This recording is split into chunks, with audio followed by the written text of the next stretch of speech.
Good morning, good afternoon, and good evening to whoever it is in the world you are streaming here on Twitter, as well as those of you on YouTube.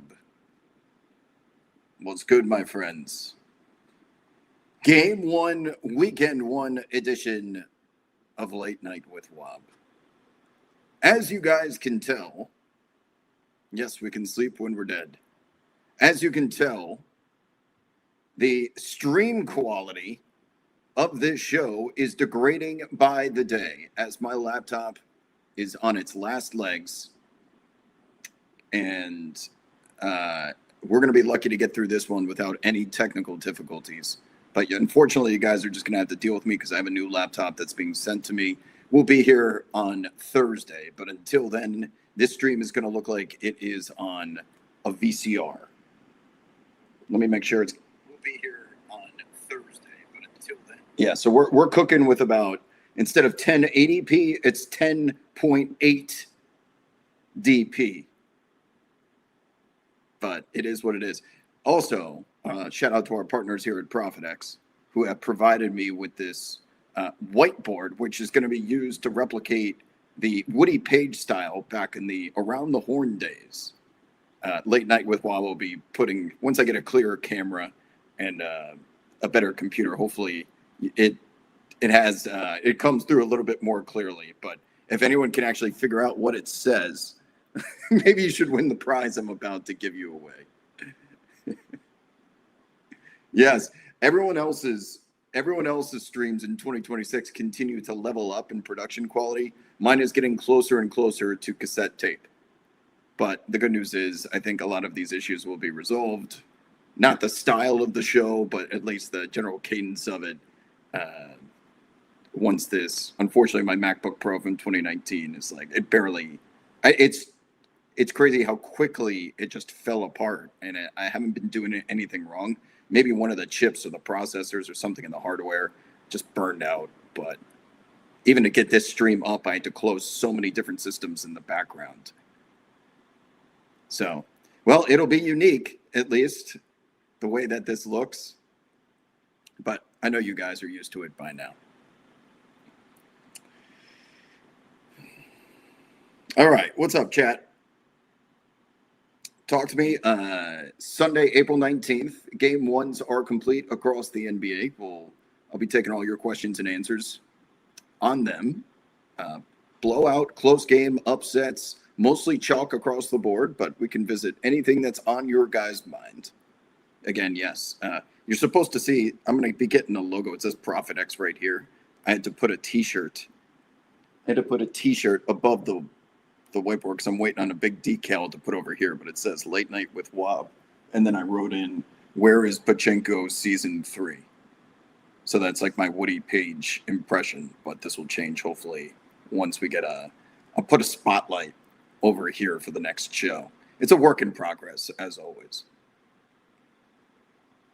Okay, so we do have some business to take care of here before we start talking hoops. On Saturday morning, I put out a tweet of which many of you, many of you followed the directions for. I think nearly 1,000.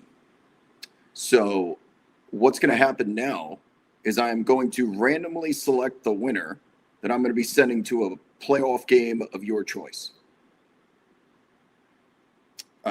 The instructions were simple. You just had to retweet the tweet, like the tweet, and follow ProfitX. And many of you accomplished this. So I came prepared.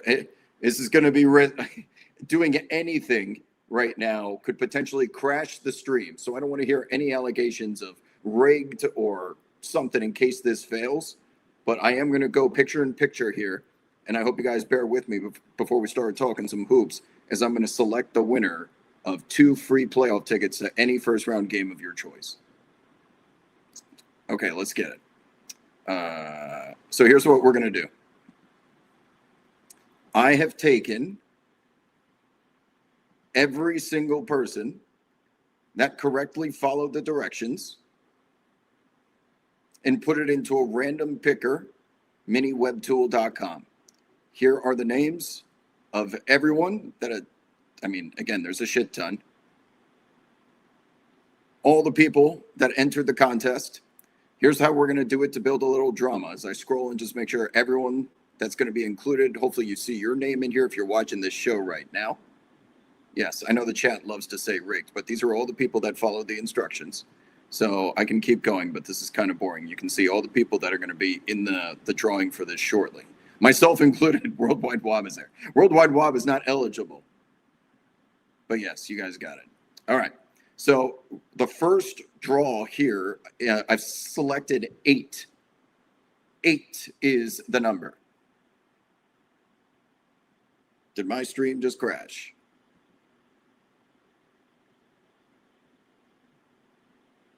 Did I just crash?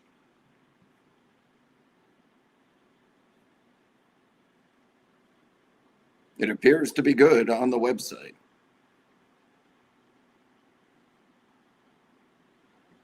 All right. Well, hold on. I've crashed here on my phone. Just give me a second here. This is not gonna make it very long.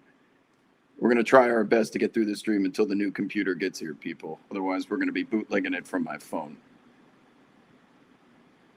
Yeah. For those of you that are lagging, can you please tell everyone in the chat you just need to simply. Hello? Is anyone there? Someone say something in the chat, please. Okay, YouTube is alive. Thank you, YouTube. Maybe it's just Twitter, which would not surprise me.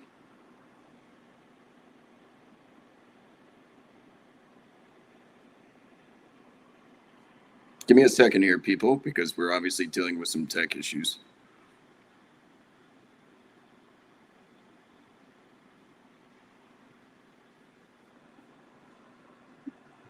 I mean, this is just ridiculous.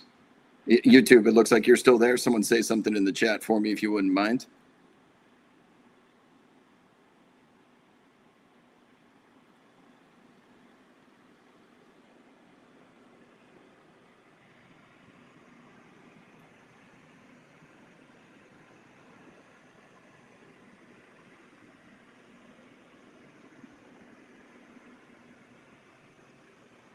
Okay, Twitter is here. Sorry about that, guys. Well, you know what? We're back. It was just my connection. Apologize about that. All right, so let's get this done while the stream is still somewhat alive.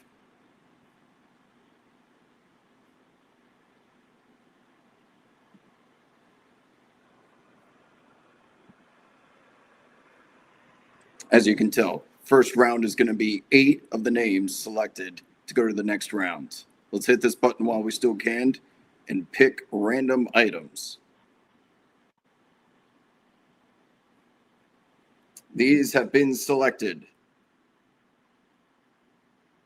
This is not first place winner. This is who goes to the next round. Okay.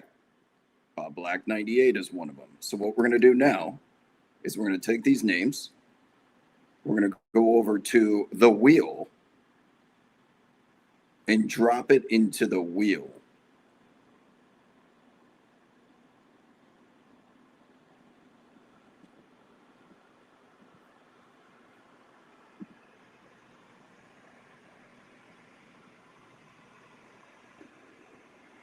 Hopefully you guys can hear me because my laptop camera just crashed. But if you can hear me, that's all that matters. I'll go without the camera for a little bit. So I'm going to drop it now, the 8 names of the people. Dano627.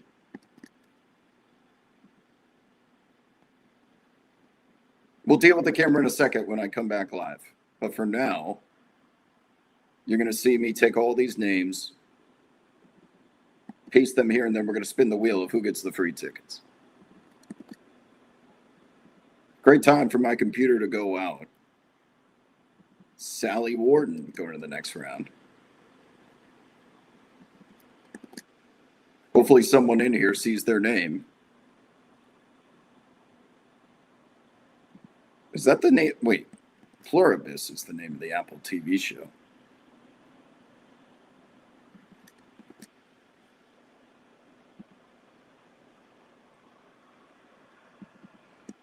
It's par for the course that my face is frozen like that. You guys are just going to have to deal with it.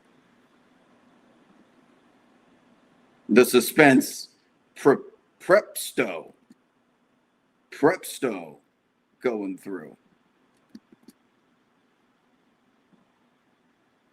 One more. Team Bring It.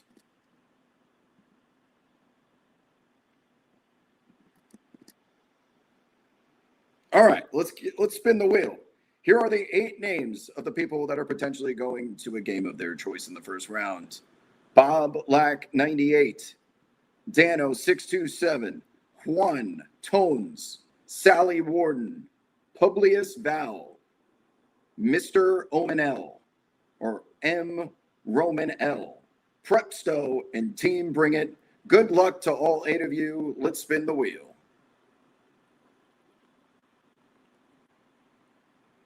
This is at wheelofnames.com.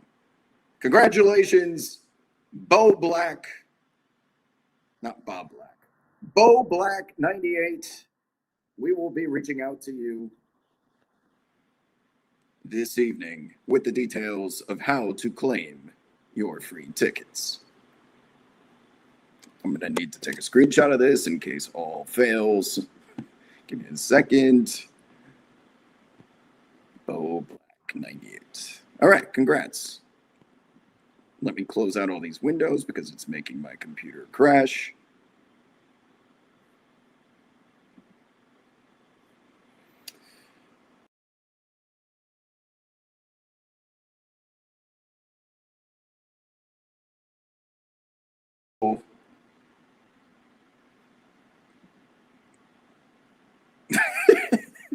Quite the look. Couldn't have picked a better spot to freeze. Wait, how did I do this last time? I fixed this last time. Oh, stop mic.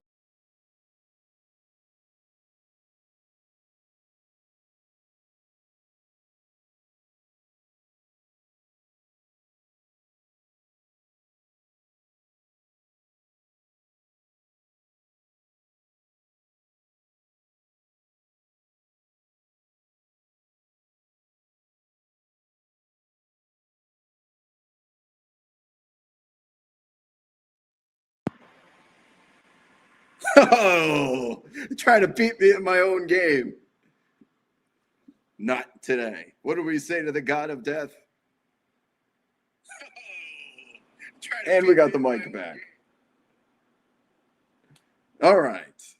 You know what? We're going to keep it on this screen for a little bit because I'm going to have to find a way to do a couple of streams here in the next day or so with a computer that is wobbly.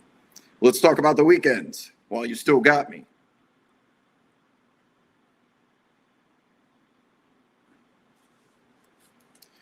First question is about what? What series, what player? Victor Wembanyama just set the franchise record for a player most points scored in their playoff debut for the franchise. And most important, I mean, first of all, that full court behind the back, Blazers get back on defense, entrench themselves defensively. It goes from a fast break to secondary transition. And then Wembanyama breaks off a crossover, drop step, spin move, some shit at the rim that looks awkward, but it's because he's 12 feet tall. He doesn't even shoot balls at the rim sometimes. He just drops it in. And he did it during that play. And then I just tweeted out, I would love to show you guys the play, but it would break the stream completely. It is on my timeline, on my Twitter timeline. At the very end, Victor Wembanyama is anchored to the restricted area. Denny Avdia beats his guy off the dribble. Considering Denny Avdia is 6'8" without shoes on, he's not a small individual by any means. And he is forced to place his layup in the very, and I mean very, top right corner of the backboard. That is nowhere close to the rim. Like the box on the backboard is close to the rim. The top right corner up by the camera and the shot clock, that's the only place that Denny Avdia was able to get it over Victor Wembanyama because otherwise it would have been splattered on the glass. And that goes down as just a missed shot. And it wasn't even one of those almosts that Wemby has become famous for. But it is another example of how his athleticism at that height with that wingspan, that Washington Monument with a Dr. Octopus wingspan, thinking of the War of the Worlds walkers out there, is influencing anything at the rim. The difficulty of shot that is required. He's not the first shot blocker, and he won't be the last. But that he can be so smart with his, when he leaves his feet, he never, or I'm sorry, not never, but rarely knocks the ball out of bounds when he actually does block it and keeps it as a live ball turnover. That's a huge advantage, by the way, because if you knock a block out of bounds, the team gets it back. That's why steals are often valued more than blocks, because they are retained by the defense and they lead to an advantageous opportunity. So, wait, we have controversy in the chat. Ivan is saying that Bo Black didn't even retweet the tweet. I'm launching an investigation into this rigged lotto. Well, he would have popped up. We will investigate. Ivan, if he does not qualify, we'll run it back. But yes, it did require retweeting the tweet, liking the tweet, and following ProfitX. If he doesn't meet those eligibility requirements, we will run this back next stream. But let's get back to Wemby while we're still talking hoops here. So Wemby forces Deni Avdija to force what I would consider to be the most difficult angle to make a layup possible. That's not just throwing something over your head and praying it goes through, but I know that sounds a little ridiculous or facetious, but that's kind of where we're at right now. Now, Deni Avdija is good enough that shit almost went in. It hit the front of the rim, but just think of the difficulty that is necessary to finish in the paint against the San Antonio Spurs. And because of this luxury, because of that guy standing in the restricted area, the San Antonio Spurs are afforded the luxury of sending out 4 perimeter players, backcourt defenders, point of attack defenders, that can switch every screen, that don't have to worry about mismatches, because even if you get beat off the dribble or you're being taken advantage of down on the block, the biggest free safety that the game has ever seen is lurking. So you get all sorts of speed around the perimeter. If there's a turnover, they get out and go. The biggest guy that they have other than Victor Wembanyama sometimes is like Harrison Barnes, unless they're running a Luke Cornett, double big front court, which is pretty rare. So to see what the Spurs are afforded now against the Blazers is going to look a lot different than against the Denver Nuggets. But they are so young and at the beginning of their championship runs here, at least their championship ambition, that you can see the vision with modern day basketball. And when you can have 4 hyenas, grabbing, reaching, switching, trying to jump passing lanes, because they never fear getting beat because of the safety net, the break glass in case of emergency guy that's behind him. No other team really feels that way. Now, Detroit probably does with Jalen Duren. The Knicks might with Mitchell Robinson. There are examples, but nothing like Wemby. Nothing like Wemby. He should be the unanimous defensive player of the year. He does so much shit that people who don't watch games will never find out about just from the box scores. And yes, of course, this gets included in his analytics and why he's such an impact defender. But I'm telling you, please go back to my timeline and look what Deni Avdija had to do after breaking down his defender, one of those guys that I just hyped up. He got by him rather easily. And he still had to put in had to attempt that high difficulty of floater. Now that's the theme of today's reaction, or tonight's reaction to Game 1. That the NBA game in 2026, modern day basketball, I don't want to say has evolved because that would imply improvement, but it has transformed in a way. And it was on full display between the 76ers and the Celtics earlier. That if your team is built to be 5 out, 0 in, where you have 5 guys who can all shoot and slash, the Celtics and Spurs are second place in their respective conferences for a reason. 1, they have the talent to be able to execute that game plan. And 2, they actually follow through with it and have the chemistry to run 5 out, 0 in. The Charlotte Hornets try it by launching threes, but look where it got them. So it's not as easy as I make it sound. But on offense, in today's game, if you're able to turn this shit into a math equation and you have 4 guys on the floor near 40%, what a fucking difference it makes. How are you supposed to defend when there are 5 guys outside the three-point line, most of whom, including Victor Wembanyama in San Antonio, not Neemias Queta in Boston, can all put the ball on the floor and beat you off the dribble? And in Boston, we've seen it with Jaylen Brown and Jason Tatum. Even with Queta down there anchored to the block, there's still enough spacing on the floor to get them to their comfortable positions, whether that's a mid-range pull-up at the elbow, actually getting to the rim, or allowing Queta to get a tip slam or an alley-oop. If your offense is not designed 5 out, 0 in, or 4 out, 1 in, with the intention to drive and kick, you're going to have a really difficult time competing for the first 43 minutes of an NBA game against elite talent and championship teams. I say the first 43 minutes because we know in the final 5, the game slows down and it's practically a different sport where it certainly relies on star power to get you to the finish line. But what do the Spurs, what do the Celtics, and what do the Nuggets all have in common? And OKC too, of course, is the high quality of look that they get consistently. There was a sequence. I apologize if you follow my timeline and some of these things I mentioned earlier today, but this could also be a different audience that isn't logged on watching these games all day, so I need to provide the proper context here.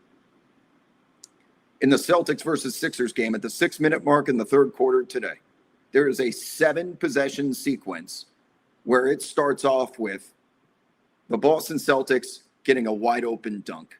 It's followed up by Paul George working incredibly hard to get to a contested mid-range pull-up that misses. The result was a wide open 3 at the other end for Boston. They come back down the floor, Philadelphia, and you have a combination. I think this was the Tyrese Maxey floater from like 12 or 14 feet away beyond the free throw line. It's another miss. The Celtics get a wide open dunk from Jason Tatum now at the other end. Coming back down the floor. So who was out there? Maxey. Who am I missing? Kelly Oubre? No, it was Edgecombe. So Edgecombe on the other side of the floor for their third possession as a part of this 7-possession sequence. Edgecombe goes mid-range jumper from like 15, 16 feet away, but it too is contested by Peyton Pritchard. It misses, and it leads to, guess what? Another Boston wide open look at the other end. That sequence right there is the epitome of modern day basketball, because hero ball is not sustainable, and it's the teams who get the highest quality looks that are having the most success in the regular season as well as the playoffs. There was a reason why Denver in the final 5 minutes, everything is wide open. That game against Minnesota, everything just happens to be open when it matters the most. Meanwhile, you've got Anthony Edwards out there with Julius Randle, who's being left open intentionally outside the three-point line. You got Rudy Gobert setting him screens where 2 defenders are going into drop coverage. They're clogging up the paint like crazy against Anthony Edwards, forming a wall similar to what we see against Giannis Antetokounmpo. And then you've got some inefficient shooters from the outside having to make shots in volume or tough contested looks at the rim because there's so many defenders down there. That is why Chris Finch recognized it at the end of the first half and took out Julius Randle for Jaden McDaniels if Rudy Gobert is going to be on the floor concurrently. Spacing is becoming the most valuable currency in the game today, and I thought that was the story to be told from game ones across the league. I just gave you multiple examples there, but all the teams that won, whether it was the Celtics, whether it's the Nuggets, it was the Thunder, which is a different story, the Spurs, these teams all get high-quality looks in volume. The bad teams rely on hero ball, which is what you saw from like the Houston Rockets, man, even without Kevin Durant, who have relied on that a little too much this season despite his brilliance. Like, if you can't get open looks, you can even lose to the zombie Lakers. Meanwhile, Luke Kennard is getting open looks from either LeBron's dribble penetration, DeAndre Ayton down on the block, and they start sending help. Like, The teams that get open looks are going to win games, period. These guys are too good at offense. And if you are open, it's just a possession that's so much more valuable to me than relying on your star to hit big time buckets all the time. We did the math in the previous show that the clutch is the last 5 minutes of the fourth quarter. You anticipate there being an average of, let's say, 3 possessions per minute. I know that's probably not exactly accurate, but let's just for the sake of this say 3 possessions per minute. 15 possessions. How many, even from the great Kevin Durant, would you guys think is going to result in a bucket, like a tough back to the basket, 8 seconds left on the shot clock, 20 feet away, turn face, rise up with a double team inevitably coming? I would say Kevin Durant making shots 5 or 6 times of the 15. I would sign up for that if I was a Rockets fan or if I was on Kevin Durant's team, because anything more is simply unrealistic, even for someone as great as him. That leaves 10 possessions in which you are not getting the same high quality looks where Cam Johnson is stepping into a wide open in rhythm 3 from the top of the 3-point arc. Aaron Gordon down on the dunker spot. If you send too much help from the strong side corner up to guard against Jokic and Murray's pick and roll, Aaron Gordon's going to finish every single time. Aaron Gordon is also a knockdown 3-point shooter. These good teams just put so much pressure on you, and they always end up getting open looks.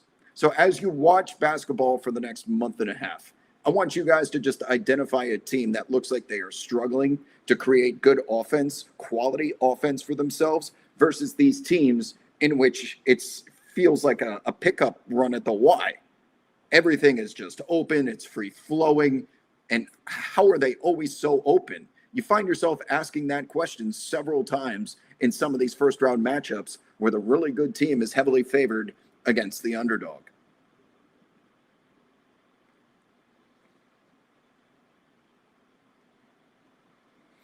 Sorry for yapping, chat, but that is how I wanted to lead off today's show, and why I think the NBA will be chalky for the most part throughout this postseason. But the chalk may be interrupted. The chalk may be interrupted if Orlando decides to throw a wrench into the engine that is the Detroit Pistons. I'm just trying to make a piston car analogy there. And now that I think about it, that is probably the most realistic, ideal matchup for the Orlando Magic in a first round. The only other team in the Eastern Conference that can't shoot. It's Desmond Bane versus Duncan Robinson. Now, Paolo Banchero, to his credit, we really got on his ass lately. And he has delivered in the sudden death play-in tournament game as well as today. But we know about the Game 1 Magic. 2 times, 2019, 2020, they won the first game of the series against the Bucks and the Toronto Raptors. And those teams not only swept the rest of the series, but ended up winning the NBA championship, right? Wait, no, the Bucks didn't. The Bucks weren't until 2021. That's incorrect. 2019, 2020. Yeah, a year before. Sorry. That was the bubble game. Bubble series. But still, they ended up losing every game after that first victory. So it wouldn't surprise me in the least to see Detroit come out there and win 4 straight.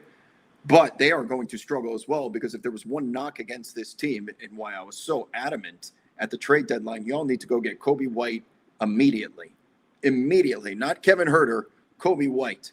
This team desperately, and Duncan Robinson today was asked to make some shots off the dribble, not just all catch and shoot. But they do not have enough perimeter shooting between Duncan Robinson and Cade Cunningham to make Orlando pay, who is up for a rock fight all the time. All the time. Jalen Duren looked as irrelevant today as he has all season. And that is because he can't just use his overwhelming physical dominance to get into the back of a smaller defender during a rebound, give him a little shove so that the referee doesn't see, not too much, but then he uses his mountain of a frame to keep possessions alive, and that's when Detroit does their damage. He was neutralized today by Wendell Carter Jr., who plays a lot bigger than that frame. He was neutralized with Goga, everyone, Jalen Suggs. there was a lot of team Franz Wagner. There was a lot of team rebounding going on.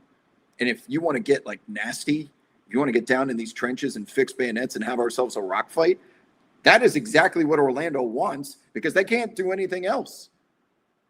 Now, when Paolo Banchero starts to feel the gem a little bit, that certainly helps. And now he's had back-to-back performances where you're starting to feel a little bit better about things. Again, this is a 7-game series. It's not a 5-game series, and it's not March Madness. So can what Paolo did this past 72 hours or so be replicated 4 out of 7 times? I'm still skeptical. But Orlando did win the game today. And I would be a little worried if I was Detroit because they haven't won a home playoff game since, 2008? Is that the stat that I saw out there in the world? That's ridiculous. So now they've got this dark cloud forming over any time that they're home, and their fans like, what the fuck? We can't even beat an 8 seed, let alone the Knicks last year. That's number one. Now it could become mental. And number two, all of the intimidation that is associated with the front of the jersey that says Detroit on it, in which you got to get physical in the paint and rebounding is going to leave guys bloodied. Orlando is up for this. They got plenty of dudes out there who want that smoke. They want to inhale it, and they'll turn that shit into oxygen. So you're still going to have to find enough offense, but I am very worried for Detroit if I'm a fan just because of how important three-point shooting is for all the reasons we just discussed.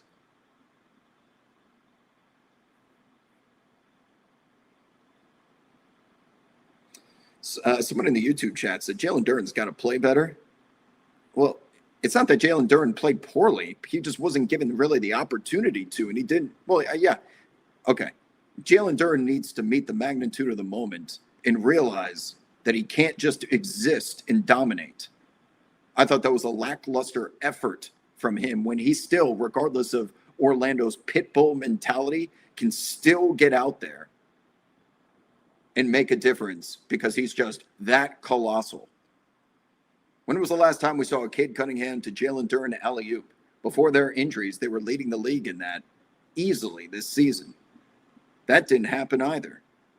Orlando's been battle-tested this whole week, getting embarrassed on national television, having to go home and defend home court against the Hornets. They play 2 games in 2 days. Then they have to travel to Detroit. Everyone's writing them off. They're calling for Paolo Banchero to be moved. Still think Detroit wins the series, man, but this is not going to be as much of a cakewalk as the 1-8 matchup in the West is, because that is 2 teams playing different sports. All right, let's get to some chats now. Sorry I've been yapping, but I see all the regulars here.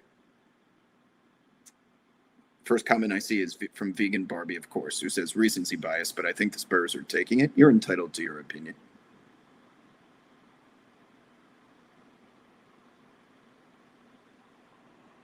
Dante is in volume was a thing.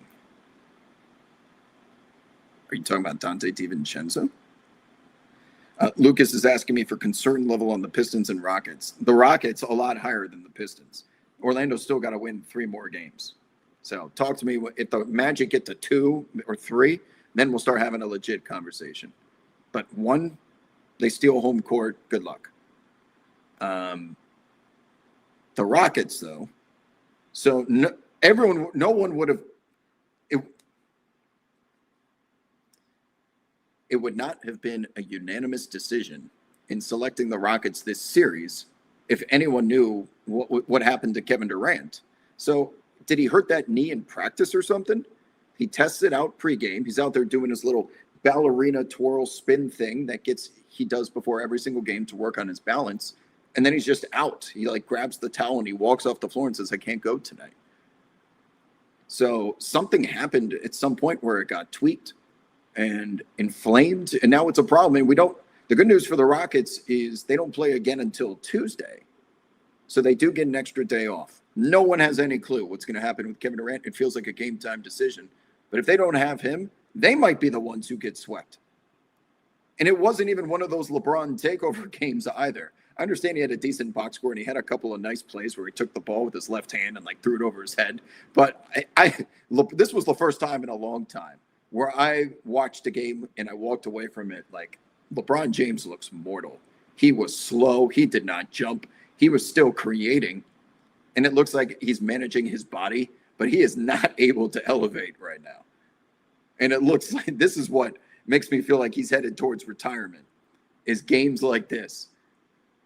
And that doesn't mean he played poorly, but this is the best finisher at the rim for like 2 straight decades.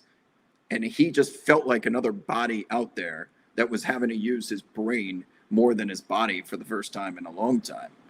And it still resulted in a victory. Again, he did not play poorly, but I walked away from that one like, wow, he is not the LeBron that I remember or that he will be known for throughout his entire legacy.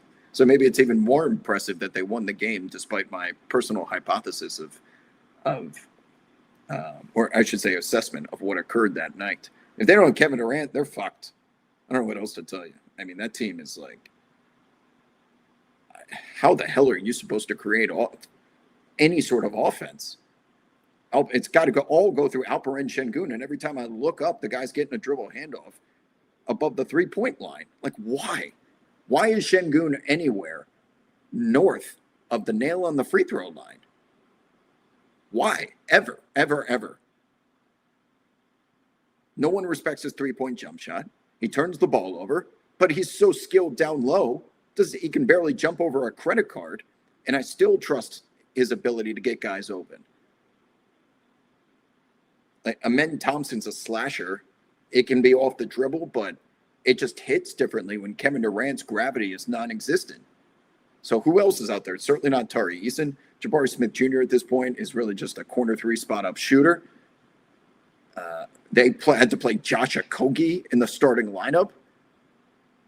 Who else am I missing? Reed Shepherd is being tasked with essentially traditional point guard responsibilities as well as the scoring.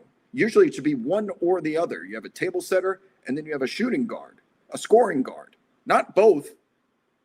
And the youngest guy practically on the roster is tasked with doing all of that against a veteran Marcus Smart. And this might be a zombie Lakers team, but they will not win this series without Kevin Durant. So TBD on that. More chats. Okay, let me catch up. Sorry.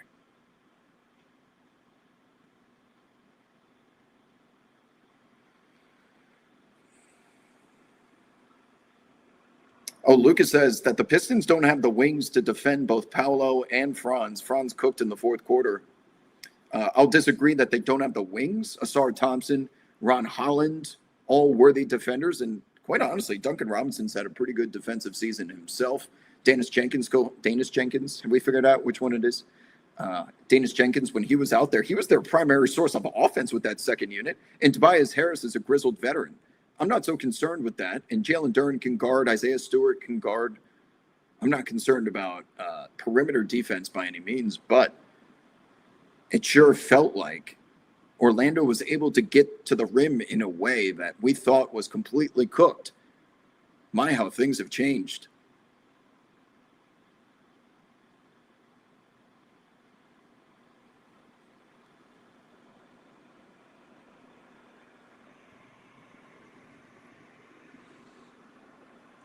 Danny in the chat says Phoenix is walking uphill in snow both ways. Guys, OKC is not going to lose a single game until the conference finals. They're not going to lose. Here's a more interesting question. Will they win a game by less than double digits before the conference finals, or will they all be blowouts? I mean, they're playing different sports, guys. Like, OKC is just so head heels above the competition, especially at that level, and how they're whole now with both Jalen Williams, J-Dub, and J-Will. Hartenstein's influence at the rim. Chet Holmgren can play any position on the floor practically, on offense or defense. And then you've got a stable of Caruso's, Wallace's, Dort's. My God, it just never fighting. Isaiah Joe can guard now, too. Shea Gilgeous-Alexander, oh, by the way, once upon a time leading the league in steals. Like, it's San Antonio really fucked up by losing that last game of the season. because it just affords OKC a cakewalk to the conference finals. Look, it should be, if San Antonio wins that game, it would have been the Lakers versus the Timberwolves. So the Timberwolves would have won, and then San Antonio would have gotten the Wolves instead of the Nuggets, and then they would have pushed the Nuggets to the second round series against OKC. What a difference, man. The butterfly effect in the NBA, especially the last week of the regular season, is crazy.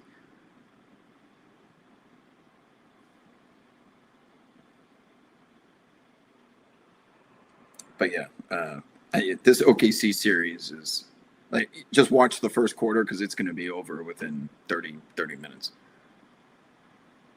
What's up, Max? He's asking Wob. Everyone's asking how many games each series is going, but no one's asking you.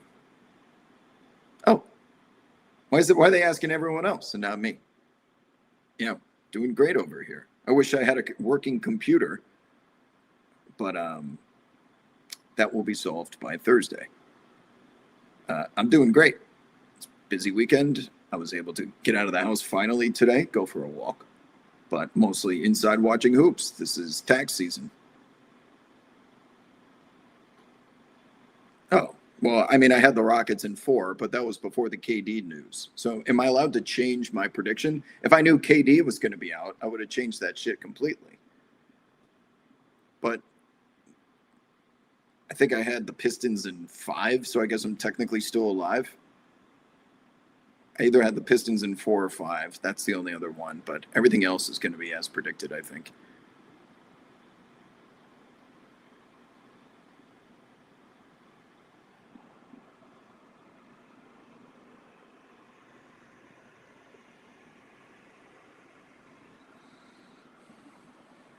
I got the Nard Dog in the chat. Victor, who's your mama, says, yeah, there's going to be at least one fluke game where they win by less than 10.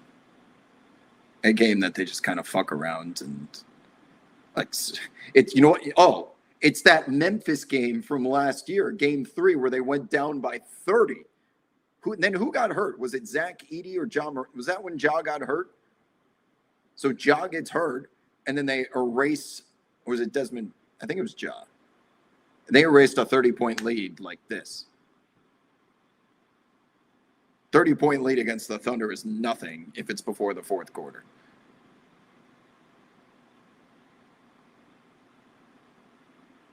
C. Fish says you could have 4-team playoff like college football. 4 teams in each conference, though. The only teams that matter are in the East, Pistons, Celtics, Knicks, and Cavs. And in the West, OKC, San Antonio, Denver. That's it. Yeah, that's it. Assuming Luka and Reeves aren't coming back. Yeah, so you could easily just get this to 8. Fast sim to end.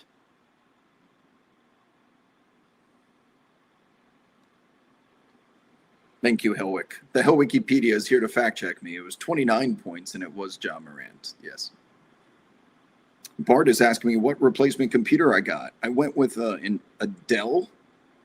I'm moving on from Apple. So this MacBook Pro is probably got a week left before it explodes. Every single day, its performance just gets worse and worse. I don't know what the hell happened. I didn't download any viruses. I haven't done anything different. It just kind of started crapping out with the OBS lately, and that was the sign that it was going down. Yes, Devin is correct in the YouTube chat. So, Devin, I know that. He says that the Grizz were even money odds at halftime. It wasn't that bad because I actually bet the Thunder pretty big when they were down near 30. And I caught a couple of points. I think I had like 3.5, but that may have been in the first half. And everyone saw, like, as soon as Ja went down, the Grizzlies couldn't even get the ball in the front court. I've never seen a 30-point deficit feel more unsafe than that, at least since the days of the third quarter Warriors with the Hamptons 5 lineup. That was like you go to the bathroom, you come back, and they go from down 20 to up 20. But Memphis just didn't stand a chance that night, and they were still up by 30.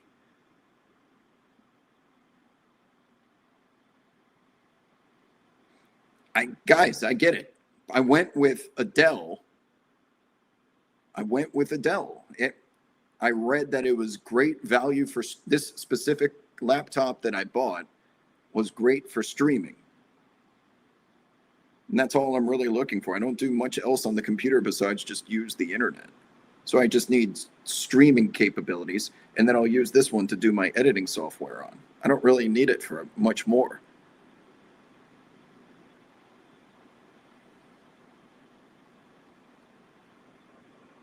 Hope the new Dell has a good processor for OBS. It doesn't. It does, though. I went out of my way to research the laptops that are good for OBS with the certain chips and hardware necessary, and that was one of them. AJ is asking, does Toronto have a chance? No.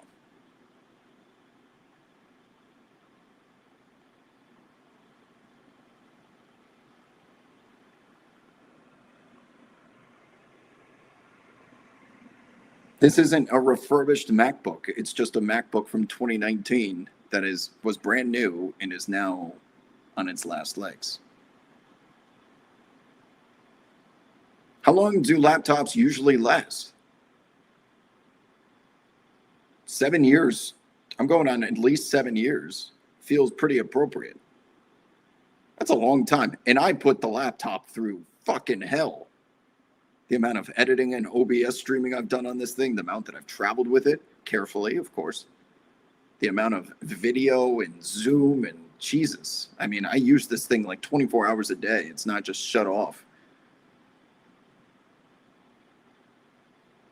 I thought about that when I said it, Max. I'm like, it sounds like I said Adele, but it is Adele. My battery's great. It works just fine, but the computer is obviously producing videos that look like this.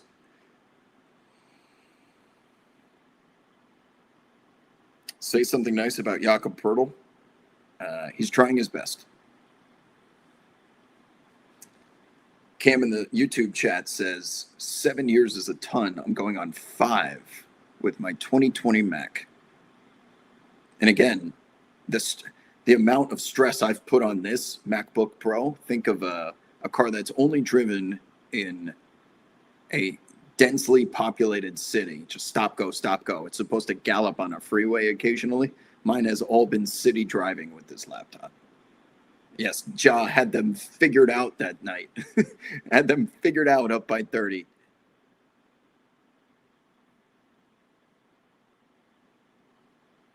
Oh, C Fish asking me about why my Hawks could win tomorrow. That was a little discouraging the way that ended because CJ McCollum was up for the challenge. You didn't get one of those Nickeil Alexander-Walker or Jalen Johnson takeovers, but CJ McCollum was there to match with Brunson. And once again, Karl Anthony Towns not getting integrated into the offense until the 6-minute mark in the second quarter, I thought was notable at the time. But then the bodega cat gets unleashed when there's a mouse in the house. Pun intended.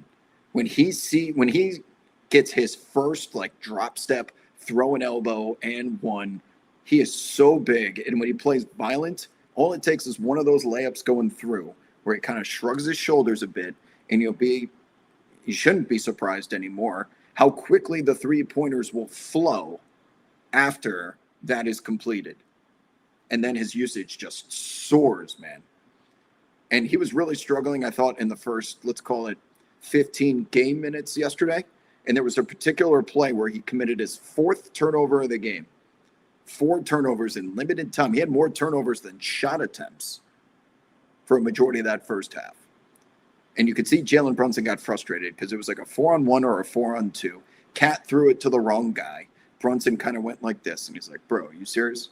But Cat busts his ass back and was able to meet Jalen Johnson. Yeah, I'm pretty sure it was Jalen Johnson at the rim, maybe Dyson Daniels. And he splatters that shit off the backboard. And the Knicks then get the rebound back, Josh Hart pushes it, and it does lead to a Knicks foul and 2 free throws. But Karl Anthony Towns is averaging the fewest amount of field goal attempts on average in his career. It has been a thing with Knicks fans all season that he is not being used enough because he is clearly, unanimously, the best shooting big man on the planet and one of the most talented offensive players on the planet as well. So, of course, you think like we should be force feeding this guy if he doesn't want to take control of the wheel himself. But that seems to happen naturally. I just would prefer that it happens earlier in the game so that Jalen Brunson isn't required to carry the load and the burden of creativity in the first quarter as much as he is in the fourth. But his work did pay off by scoring all those points early that the Knicks were able to pull away. But I do love how Karl Anthony Towns has found an ability to do other things for this team outside of his comfort zone. In a perfect world, he would probably think I'm the feature go-to guy. I had Anthony Edwards sitting up on that post-game press conference podium next to me after the series against the Phoenix Suns, and Ant was like, your question should be going to this guy because our offense is nothing without him. And that was the truth. Like, Karl Anthony Towns complements those high-gravity, high-usage stars so well because you can't leave him, and he can camp out on the other side of the court. So he can punish the hell out of defenses that send help over to the alpha or the high usage guy that's trying to break down a defense. Perfect complement. I just wish we would get a little bit more of it. Now, I realize I've taken your question, which was how did the Hawks win this? I just think you're in trouble because of the size that you're lacking up front. So I'm going to answer your question by saying there is not much hope. Onyeka Okongwu and Mo Gay against Karl Anthony Towns and Mitchell Robinson on the glass is as much of a mismatch as it gets. And I will guarantee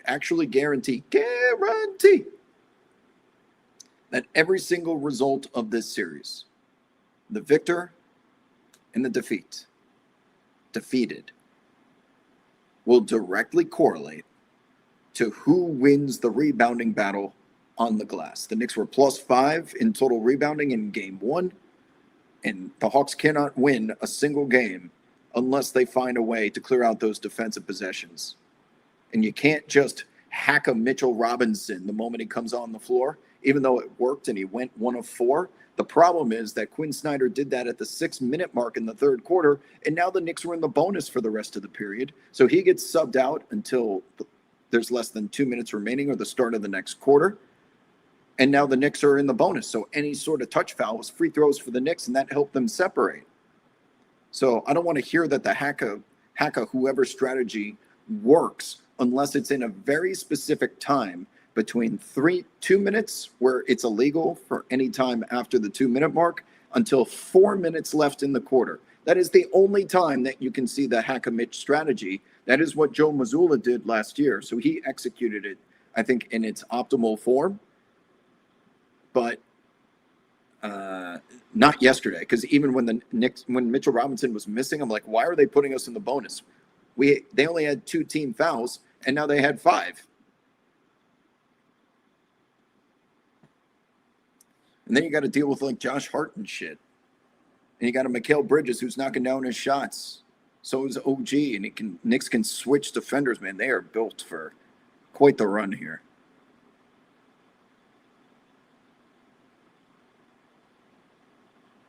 Lucas is saying, I think it was SVG on the broadcast, but he was saying that the hack-a-Mitch gives Brunson time to rest.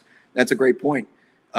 Cat was so gassed. He looked like he was going to throw up on the bench because I was watching the League Pass stream, and I didn't see any of the commercials. They zoomed in on the Knicks bench. So Cat is getting this extended rest because they're fouling Mitchell Robinson, and Jalen Brunson's able to stand there and grab his shorts because it takes Mitch like 60 seconds to shoot a free throw. And now the Knicks starters are getting rest. So when Mitchell Robinson gets yanked out of the game, Cat came right back in because he just had like 5 to 6 real minutes of rest, even though only 30 seconds had come off the game clock. So the hack-a-Mitch strategy, it did work in that it resulted in 3 out of 4 missed free throws, but it put themselves in the penalty, and it allowed the Knicks starters to get back on the floor for more minutes as opposed to their standard rotation because they got to rest during free throws. And you let the Knicks build a lead. So Jalen Brunson didn't come back into the game until the 5-minute mark in the fourth quarter. He took the first 7 minutes of the fourth quarter off because Jordan Clarkson was holding the line. The Knicks played it a 10-10 even draw. The score was 10-10 in the fourth quarter before Karl-Anthony Towns returned to the scores table. With Cat and Brunson off the floor, the Hawks won 0 points from that.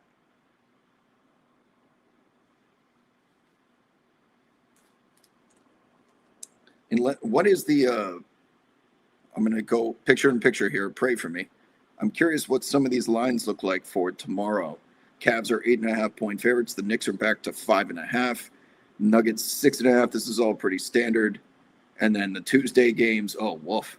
The Celtics 14.5. And the Lakers still dogs with the Kevin Durant uncertainty. And if you can't tell, I'm in a pretty good mood today because I was able to capitalize on the news with Kevin Durant dropping out of the lineup yesterday. I was able to get in that line, in that wager very quickly. I did stack the Lakers as high as it went. And I also took the Rockets team under 107 points without Kevin Durant in a game that was being played in the half court. So I finally, for the first time in a long time, it's not always this easy, people, but taking advantage of that CLV did result in finally a very big one bet for your boy. So I am very healthy again, and that does please me. More questions, please.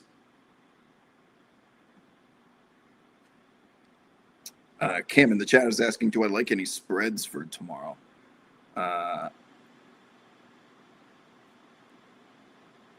I do like the Knicks. I do like the Knicks.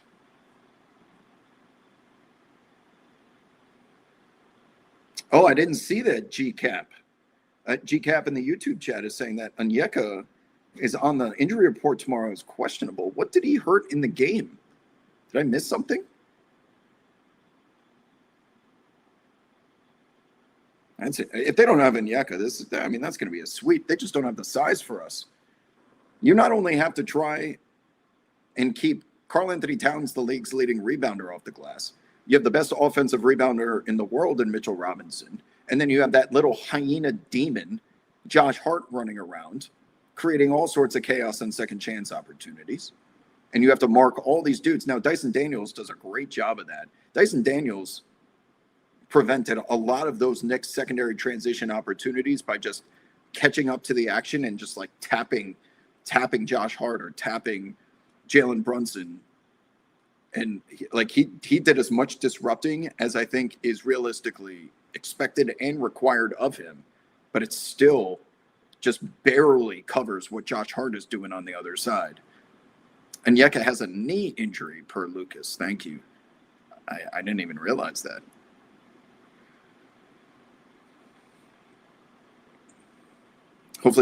Stoney, hopefully that answers your question about that you asked about the Hackimich. What other series are you guys interested in?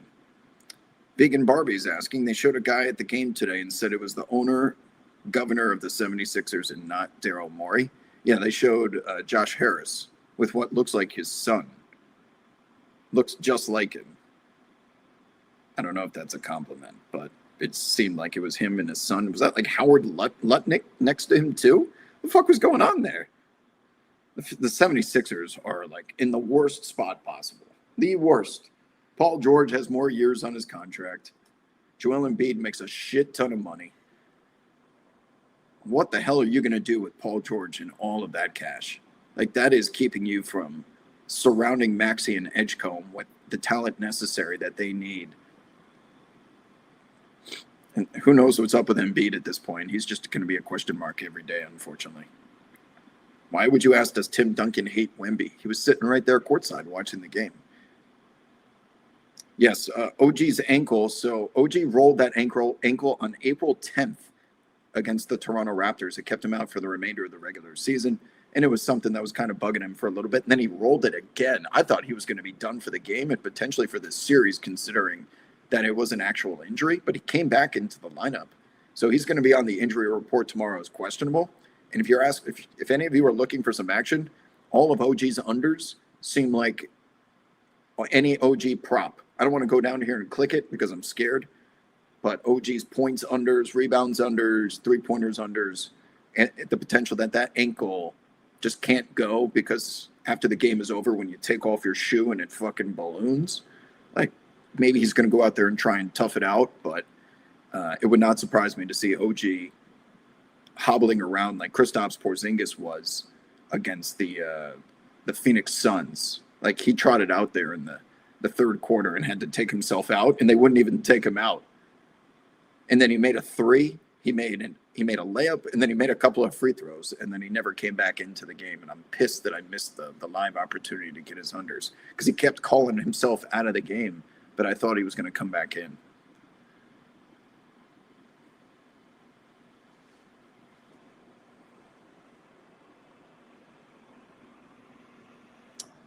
D-Boss in the YouTube chat, what's up? Is saying, will KD come back for game 2? No clue. Like, this is one of those true no clues. No one has any idea. That's being kept in-house. So I can tell you what's going to happen is KD's going to go out there and he's going to warm up and test it the same way that he likely did with game 1, unless there's a significant injury.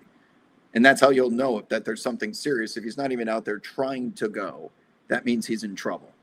But he may go through the warm-up process. People will have their cameras out. They'll be sending videos, and then he'll give a thumbs up or a thumbs down, or the trainers will too. And then we'll find out if he's going to play in game 2. But if he doesn't play, I am afraid that they are going to lose to one of the worst playoff teams I think I've seen in these Los Angeles Lakers. And JJ Redick, by the way, and deserves all the credit. As much as I sit here and say they're one of the worst teams, that is considering the adversity they're facing with 50 points of offense and 40% of their starting lineup and 40% of their entire team practically is missing. That JJ was able to get a single victory with this lineup, regardless if KD was in or not. Like, he deserves a salute for that, because this Lakers roster, as current, they played Bronny James. They had to play Bronny James. How crazy is that? Cameron in the YouTube chat. Twitter, you guys are way too quiet. YouTube is lapping the fuck out of you right now. Come on. What are you doing? Just laying in bed? I need you guys to participate in Twitter. I'm going to go back to YouTube until I see some Twitter chats. Why do you have Denver over OKC? Doesn't OKC being well rested after a potential sweep of LA and Houston plus home court give them the edge in 7-game series versus the Spurs? Absolutely, it does. I have Denver because I know what I saw during the conference semifinals last year. They took them to 7 with half of the roster they have now and Aaron Gordon on one leg. I see the way that they are able to get those open looks I led off tonight's show with and execute in the final 5 minutes. If they are able to keep that game close, Nikola Jokic is having the best season of his career, man. I mean, him and Jamal Murray have a chemistry where I don't think they need to say a single word to each other throughout an entire 48-minute game. And they'll know exactly where they're going to be at all times, what play they should run. And it's just the feel, man, how they execute that pick and roll in which everyone knows what's coming. But how are you supposed to stop Nikola Jokic if he gets an entry pass at the free throw line? He turns, he faces, and then he's got the optionality of doing the Sombor shuffle, putting it on the floor, getting to the rim, or deferring to one of the corners without even looking. And now it's Cam Johnson versus Julian Strother, or whoever the hell they had last year. Now they have Tim Hardaway Jr. and Bruce Brown, and you go down the list, man. And Christian Brown, this is another thing. So every one of these teams from this weekend is identifying someone on the other team that they want to leave open. And I was texting Antonio about this, and he's like, you see what I'm seeing with Steph Castle, and the Blazers were allowing Steph Castle to shoot open threes tonight because they were taking that man and planting it behind Wemby as Toumani Camara, as we kind of predicted. It was going to be him and Jeremy Grant. that were responsible for doing a 3/4 front of Victor Wembanyama didn't. It certainly didn't help all that much tonight, but that's more of a testament to Wemby being a unicorn superstar.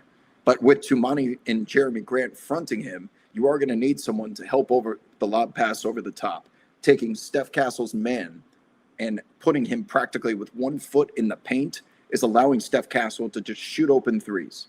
They're going to continue to do that with Josh Hart in the New York Knicks. They also do that for what was the other game where someone was getting left open? Oh, Julius Randle, Minnesota, being left open intentionally. And because defense is so difficult to play with modern day basketball, I get told all the time by Antonio especially. Hold on a second. I got to pick a nose here. I hate when I talk so much. My nose hairs start like tickling me and then I can't talk. Anyway, where was I? Oh, that defenses essentially have to pick their poison on what they are willing to concede. And what you're willing to concede is if you're playing Houston, you're going to let Amen Thompson, Tari Eason, and Josh Okogie shoot threes. I don't care what their percentage is. Tari Eason at one point this year, I think, was near 50%, and then he missed every single three-pointer for like a month straight. That Houston has 3 guys that you can leave open and not be punished is why they are not winning the title this year. It's why they may not even win a first-round matchup against the zombie Lakers. But every team has one guy that it's like, you know what, if you make some in volume, so be it. And these defenses are choosing to leave those guys open and then dealing with the fallout and the result thereafter.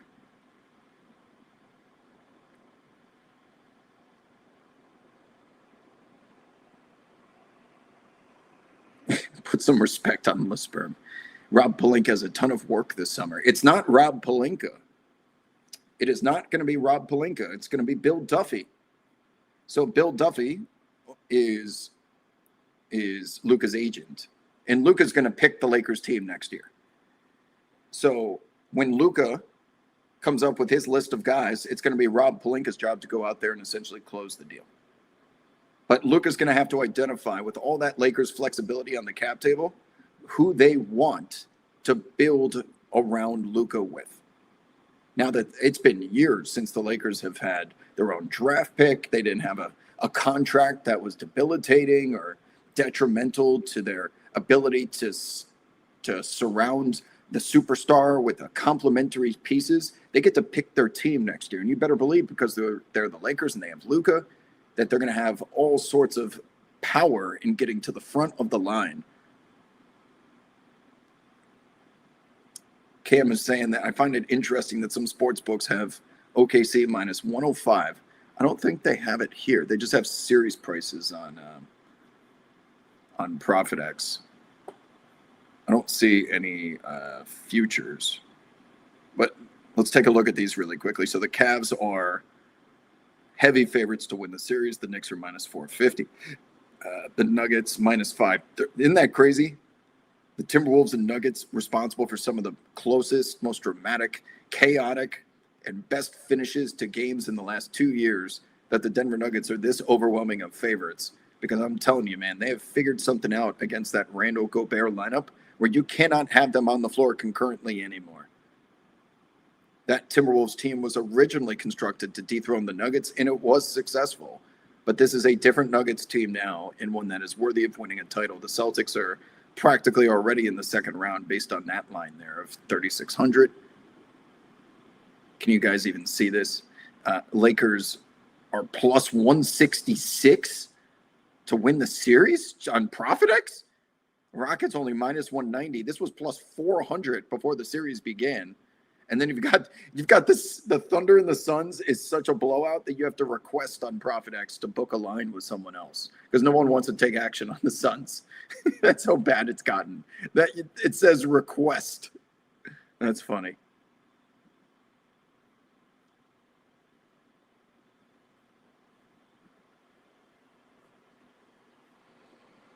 Anyway.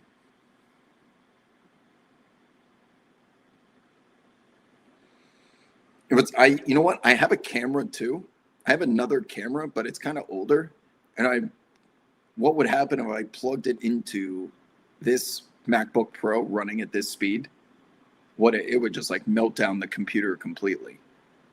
So you guys are going to have to deal with the VCR quality stream until the end of next week.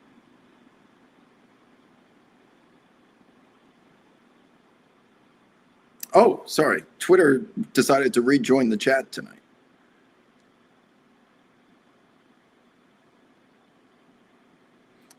Ghost Panda Storm says, I know it's only been one game, but do you think the Magic are legit?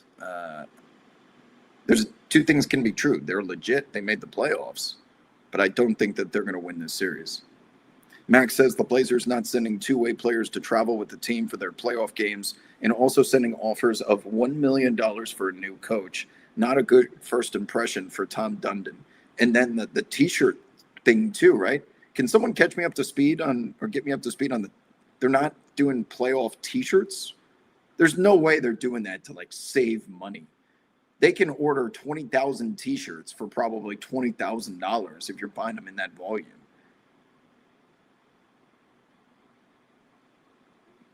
Yeah, even the YouTube chat is saying the Blazers are the only playoff team that didn't bring their two-ways. Oh, yeah, I see.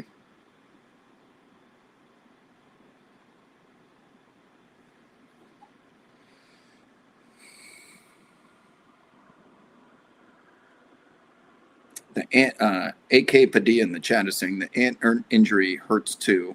So I saw he's questionable with like injury maintenance or something. He's going to play because he's as tough as it gets, but he's not 100%. No one's 100%. What's up, Carly? Thanks for joining us. She asks, what do I think of most games being on streaming? Oh, good question. Net positive, negative, or neutral? So I'm going to give you an answer that sounds politically correct, but it's not my actual opinion. It's more of just providing context. And I know this is going to be a topic that you guys all have your personal opinions on, so feel free to share and I'll read the different points of view. But I saw this being discussed earlier today, and that NBA fans are growing frustrated with needing every single service to be able to watch NBA playoff games. And I think this started with Amazon Prime, where the play-in tournament was exclusively on. So you weren't watching any play-in tournament games, nor could you see the first 3 games of Game 1 Saturday afternoon unless you had Amazon Prime. Not everyone has Amazon Prime, as useful as it is. And it's got massive distribution because of its accessibility. It's an app that you can download on pretty much any television or device. But Amazon Prime is expensive, and not everyone has, I don't know what it costs nowadays, like $120 or something. I don't have it personally, but I imagine like that's a subscription service and another one that you have to add to all the other shit that you're doing throughout your life. So not only does everyone not have Amazon Prime and Prime Video, but if you are traveling through an airport, if you're going to a hotel, if you are in sports books have them now. I'm just thinking of community places that you would be walking around. Oh, here's a good one. How about like a local coffee shop where you just want to sit, chill, be on the computer and have the game on in the background up in the corner? Those type of establishments do not have like Amazon Prime and streaming. They have basic cable. They have old cable with the boxes like Spectrum and DirecTV and shit, right? They haven't really caught up yet. And hotels also have deals is different than like your typical Spectrum that gets you A&E, Discovery Channel, HGTV. You got ESPN, right? The bundle for hotels is different, and it's usually exclusive. So these hotels have to offer those channels specifically because they signed up to do that, and they are paying a special rate probably to feature that particular cable network that you couldn't even get in your home. It's for hotels only. Some hotels permit you to use the television apps, and then you can log in separately, but some force you really to just watch whatever they're providing, and they give you a list of like 50 to 60 channels, but it depends on if you're at a Marriott, a Hyatt, you name it. So accessibility is not as easy as, oh, just get a Roku And oh, you know what's a fun little workaround for this, by the way? For those, I have a Roku, but mine's a dongle. Some of you have the new Roku USB or HDMI sticks that you can just pack in your bag, stick into TVs. And some of these hotels I've been reading have been finding out about it, and they're now jamming the signal from Roku's into the hotel TVs so that you can't override the cable provider that is paying all that money exclusively to be featured. But some people have been taking their Roku sticks and traveling with them so they can watch sports specifically, because you need Netflix to watch the NFL and some of those other baseball and shit. NBA requires Amazon Prime as well as Peacock in the regular season. Those are all apps versus traditional TV channels. And while I think everyone that's watching or listening to this right now, if you're this far into the stream, it's 1 a.m. Eastern on a Monday morning, and we're talking about NBA, you have probably figured out how to watch the NBA no matter where you go. But that doesn't mean it's convenient. And we live in a society now where convenience trumps all, right? If it's not easy for me to just turn on the TV, I'm not going to make the effort to sign up for something. I'll listen to the radio tomorrow. I'll catch someone's podcast, and I just don't care enough. Now, the good news is a lot of these NBA games are, like tonight, put onto either ABC or NBC, which is your legacy over-the-air networks, not cable, over-the-air. And for an older audience that is really only watching the CBSs, the ABCs, the NBCs, the PBSs, they can go buy a digital antenna to just screw into the back of their television for $20, and they can pick up the signal over the air. And then they get to watch all of the games that are on NBC and ABC. But if you're a diehard fan that wants to watch every game, you're going to need one of those HD antennas. You're going to need an Amazon Prime subscription. You're going to need, well, I guess not Peacock anymore because the games are on NBC, but potentially League Pass as well if you're international. There's a lot of different services that really require people to make an effort to purchase, sign up for. This takes time to download, and asking people to do that is a lot unless they're diehards. So to answer your question, Carly, I think the NBA is willing to deal with the difficulty of accessibility because they're getting paid $76 billion to do it. This is by far their biggest check and a part of their BRI, the basketball-related income. So they wouldn't be making it this difficult unless the money made it worth it. And the money most certainly does. This is such a big broadcast deal that the NFL got jealous and they're going to opt out of their CBS deal now to renegotiate, because if they're making that much, we should be making $1 trillion. That's how good of a job Adam Silver did on that side of the business, that he brought in the biggest deal probably ever in professional sports, at least in North America. So they succeeded there. But once again, who kind of gets screwed a little bit is the fan and the customer, because now there's so many different hoops that we have to jump through. But it's not all the NBA's fault. This is more of a shift from cable to streaming. 10 years ago, you would simply turn on your Cablevision box and you would know that I can get all sports by going to channel 36, 37, like 36 was ESPN, 37 was TNT, 38 was USA, where some of the hockey matchups used to be, right? You knew all that shit by heart. It took one click. You didn't have to sign in. And there's something to be said about the ease of accessibility, resulting in more people watching and caring. But that has been deprioritized because of how much money they're making to do otherwise. So I will finish this point before I start reading your guys' comments to this by saying, I think this is considered a positive by the NBA because they're profiting so much off of it. But for the common mainstream sports fan that just wants to come home after a long day with the kids, kick open the Lazy Boy with their dog running on their lap and shit, and they have to realize now I have to sign up for Amazon Prime. So that takes 15 minutes. I got other shit to do, and I'm trying to relax right now. I do think that you're going to lose some of those customers that just, I kind of care, but not enough to go through this whole process of keeping up with it. And then they'll naturally grow apathetic towards the product. So is the amount of the $76 billion you're making worth losing those fringe fans that will walk out the door when no one's looking? I guess we'll find out.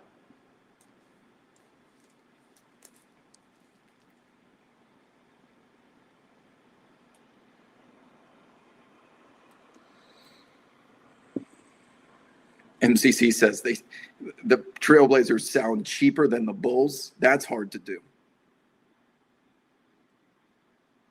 Flo King says NBA TV after games has gone down considerably. Other than the podium stream, the rest of their broadcast is subpar.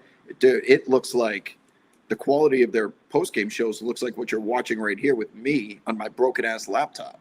Now, it's not the talent. Antonio did a great job on the show tonight. I was watching. But he's in his house on a computer, and then the host is on another computer, and it's just like the most basic Zoom stream with very low production value, which you can get away with on the internet. But if you're the flagship NBA TV channel, they used to do that show called The Association based here in Los Angeles where they have a nice studio setup and all the above. But I will agree, a lot of the quality of their content does not meet the standard. And not even the standard, the bare minimum. The people speaking are fine, but you can't watch something like that and say, "Oh, I want to now watch more because of the intriguing product that is being presented to me." It's a static broadcast.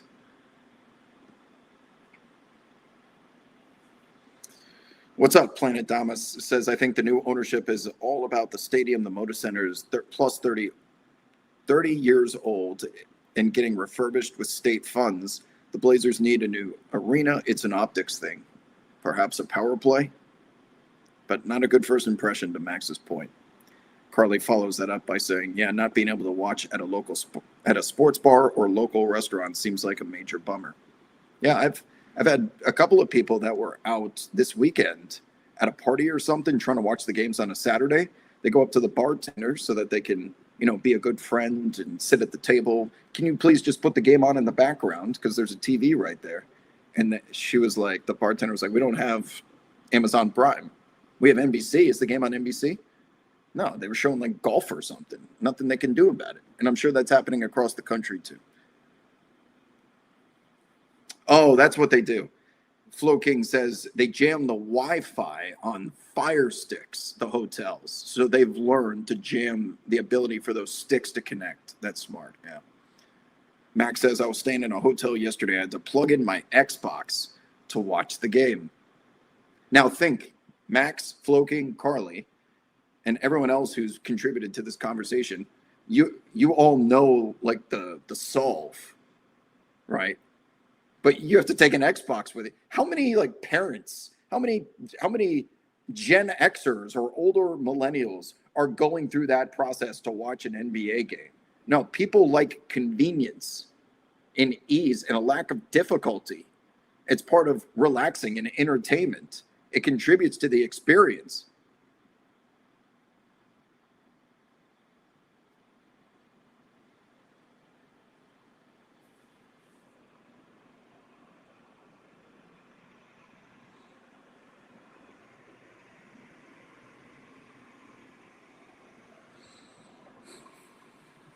Okay. YouTube chats.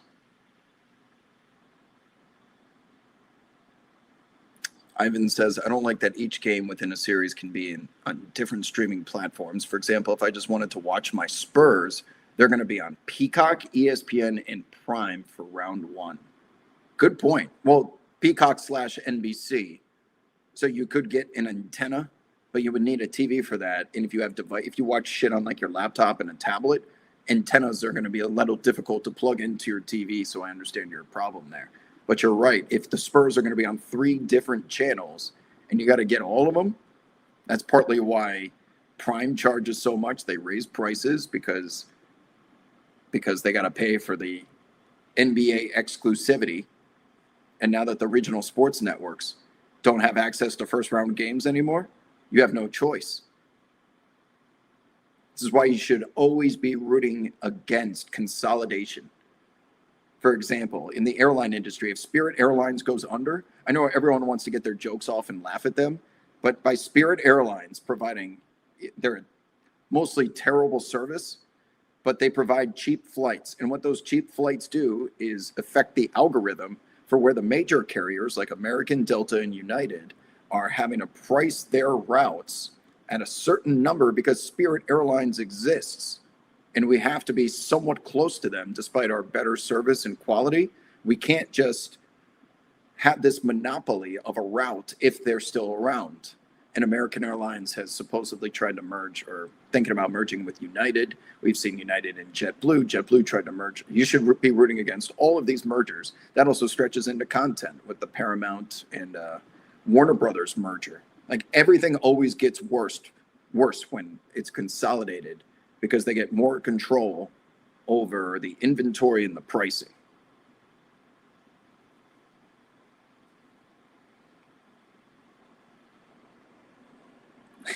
Someone in the YouTube chat said, I just IPTV everything. I assume that means the TV app, Stream East.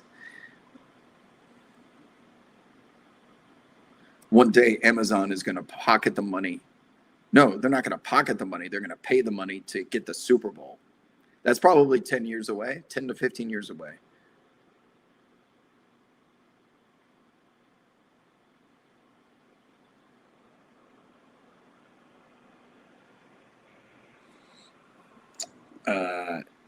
Oh yeah, Carly, I have Sling, and Sling gets me pretty much every channel I need with the exception of CBS. So 60 Minutes, any sports events that are on CBS, I have to use the TV app for. The TV app.to, just crystal clear HD, any channel in the United States that you need. Oh yeah, actually Canada has it good. To your point, Big Hustler, Canada games are still on TSN, Sportsnet, ABC, NBC. And I learned something from Coach Sam Mitchell this week that Sportsnet and TSN, they have a draw to determine when they get Raptors games. Just pure luck. They flip coins practically, and they get to choose, each series who gets what game. But people know where to find it, and it's mostly a part of cable packages within people's homes in Canada, so that you don't have to drop your cable box off and do a streaming service and sign up for. Can you imagine if TSN and Sportsnet were apps only? That'd be brutal. Gurga in the YouTube chat says, with Warner, we could access the game on either TNT or Max. So if there was an outage on one platform, you can access the game on the other. That is not the case with Prime Video outage last week. I believe the Spanish broadcast of the channel did not go down, but who the hell would have known that? You would have to go back to the home screen, find the Spanish broadcast, and then load that. I'm one out of 100,000 people probably figured that out. I was watching on my League Pass, so I didn't see that shit happen, but obviously most did.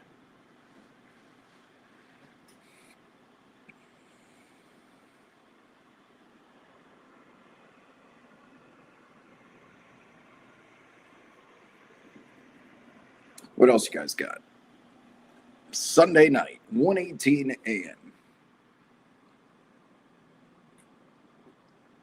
Eastern time. It's still the weekend here in Los Angeles. It was gorgeous out today.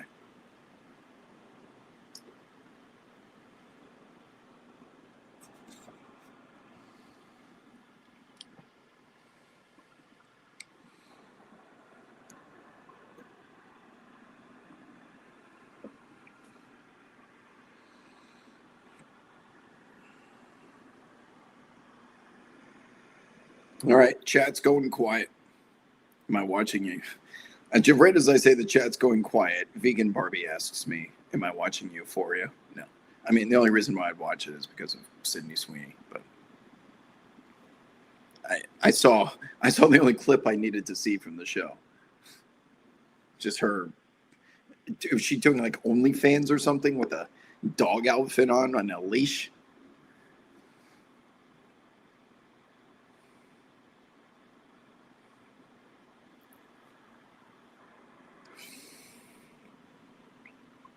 Big Hustler asked, do I think Nick Nurse would lead this offseason? He may not have a choice after they get swept by the Celtics. Oh, you saw that, Donnie? Yeah. So for those of you, I don't blame you if you're not someone who watches NASCAR, because it's a completely different demographic and sport from the NBA. But Michael Jordan has won for the 5th time this season, 23-11 Racing, Tyler Reddick in the victory circle at Kansas today. And it was a great finish to the race. But what has become so interesting is Michael Jordan is giving interviews every single time with Jamie Little, who's turned into Fox Sports' Ahmad Rashad. And he will just talk and talk and talk. If you know anything about Michael Jordan, how he's always stayed out of the press, to see him in front of the camera this much and being that like genuine and authentic, pretty fucking rare. And now he's talking about NASCAR, but there is something about like him speaking in that way, which so many people would be intrigued by. And yeah, it just his ownership of 23-11 is going so well. It makes you forget about what happened with the Charlotte Hornets. But yeah, great race today. Great fucking race. So he did one interview with NBC that that one interview just got chopped up for like 6 different segments throughout the season. But he gives a different interview every single weekend in Fox. And it's to the point now that he just walks around pit road and nobody gives a shit. Like he's just another owner. He's just another guy with headphones on. That's probably what he loves about it the most, is he's just one of the guys there. Now, people are not stupid. They know that's Michael Jordan, but he is able, and I saw this in person in Nashville, where he's just like mingling with with Hendricks, Joe Gibbs, all the team owners and the crew chiefs, just like chilling as if he's a normal person. He's not a normal person. He's Michael Jordan.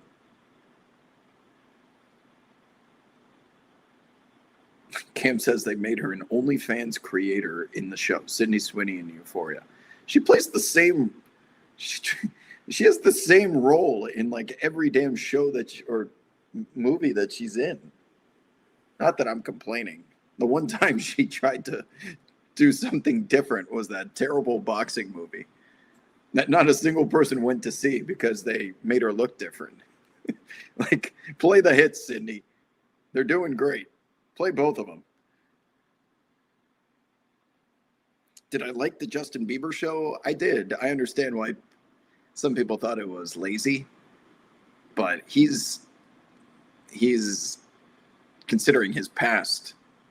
Just seeing him tap into some of the old songs like that I thought it was fun, but I'd be a little disappointed. Beyonce goes out there and Lady Gaga puts on a Cirque du Soleil show, and Justin Bieber's just standing up there in his boots on YouTube, clicking around.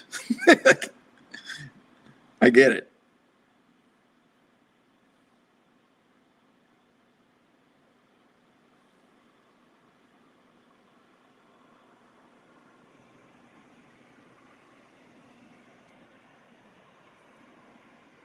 MJ just keeps winning, except for what happened with the Hornets. People will forget, trust me. People have no memories anymore. What's up, PK? Says, you're awesome on the radio. I love the energy. Hey, thanks, PK. Be back live tomorrow, same time, same place. Me and Antonio. Mike Breen. We had a great interview with Mike Breen last week. We interviewed RJ Barrett, De'Aaron Fox.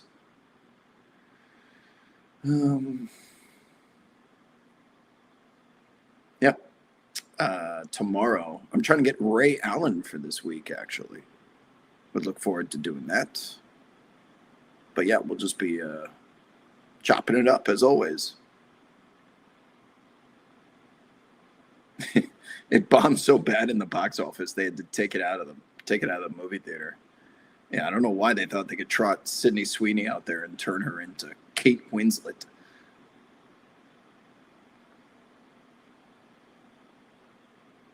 I thought his weekend two set was better. He got more confident or something. Did he? Who was the girl that he invited onto the stage? Was that a fan or was that planned?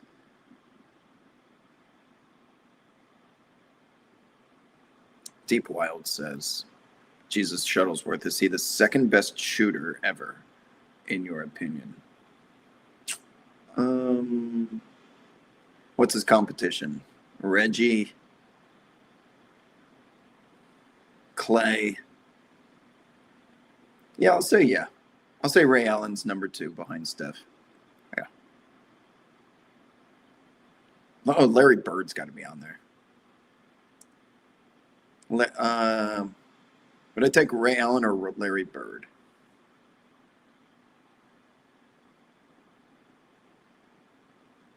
I think I'll go Ray Allen. That was Billie Eilish. Oh, okay, that makes sense. Do I have a vocal health routine to maintain those chords for all the yapping I do for work? Tequila, which actually doesn't help. So the answer is no. Yeah, there's been a lot of yapping, especially during police chases where it's screaming. And Dame can maybe be in like the top 10, but I'm not entertaining the top 5 for Dame. My top 4 is in no order: Steph, Bird, Clay, Ray Allen, and Reggie. Dame's got to be at least in the second half. How many more threes would Jesus Shuttlesworth have hit if he played in this era? Twice as many. Can you think of a better player to have than Ray Allen? Someone who can relocate too and not just stationary? He would be the perfect. He'd play 30 years in today's game. 30.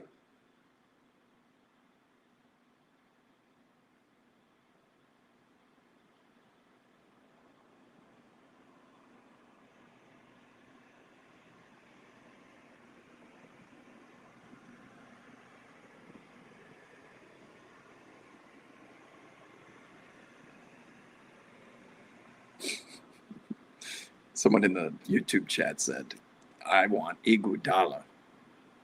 And please, by the way, I'm not going to mention his name. Someone who was at WrestleMania, not watching NBA play, please don't waste your energy complaining about what they say on their show. It's part of the entertainment.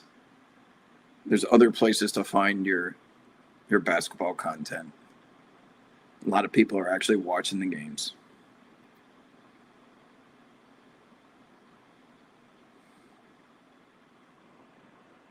Is Luke Kennard in the conversation? After that game, Helwick, I was about to say, got awfully quiet over there. Are we back to the days where Late Night with Wob puts all of you to sleep? We need to get Catherine back in here because she would just be always yelling at me and yapping. But it was her way to ease herself to sleep, was to just make fun of me for 30 minutes and then, but I need you to keep yapping because it's like a waves crashing in the background.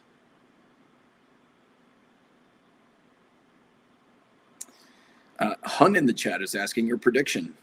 What teams will be in the finals and who will win it all? I have the Nuggets versus the Knicks, but that Nuggets OKC matchup will still be an upset regardless of how well Denver executes.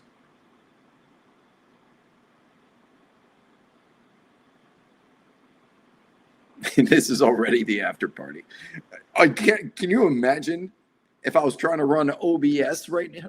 I ran Radio Roulette on OBS, loading in all those videos in graphics, the amount of CPU usage that shit was taking up. If I tried to do that right now, I can't even use my VCR camera without the shit crashing. This poor computer has been through, no, I shouldn't say poor, but it has given me a lot in its life. But it's getting to the point that I got to take it to the vet and I got to put it down so it doesn't suffer. It lived a great life. Radio Roulette episodes, Late Night with Wob episodes, and now it can barely get out of bed. and give me 2 hours of 10.80p streaming. Where's Lexi? And there's a name I haven't heard in a while. She's probably out celebrating the Spurs victory. She's too old to be in here. She's a fucking boomer. So go tell her I said that. Boomer. The boomers are out there living different lives. She's graduated from Late Night with Wob. She is old as shit.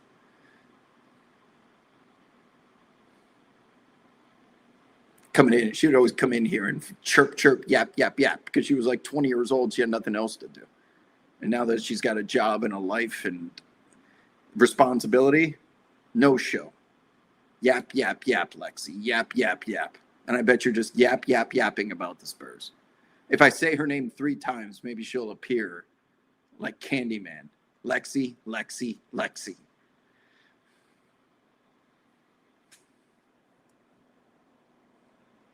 It's been a long week.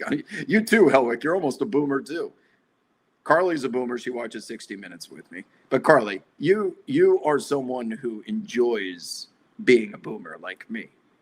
Like, once you understand how fun it is to not care about anything else. Yes, like your body hurts when you wake up. You lack the motivation to go out.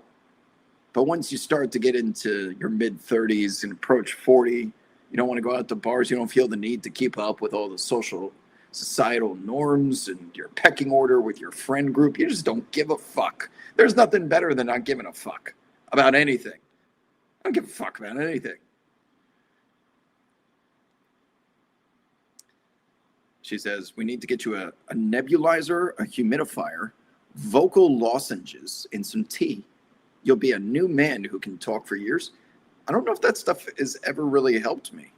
But I did just try a latte for the first time recently. I was taking Mrs. Wob out on a date. And we were at brunch, and I tried an oat milk latte.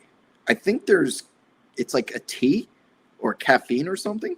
There's some cinnamon in it. Pretty fucking good. I'm starting to open up my horizons 40 years into life. Like everyone, because Lexi's not here. Lexi's off doing boomer things. Carly will be my consigliere on all things millennials turning into boomers. And when she says so true is like, I have no motivation but to sit around in something comfortable, put on 60 Minutes, make some dinner, and like do a crossword puzzle.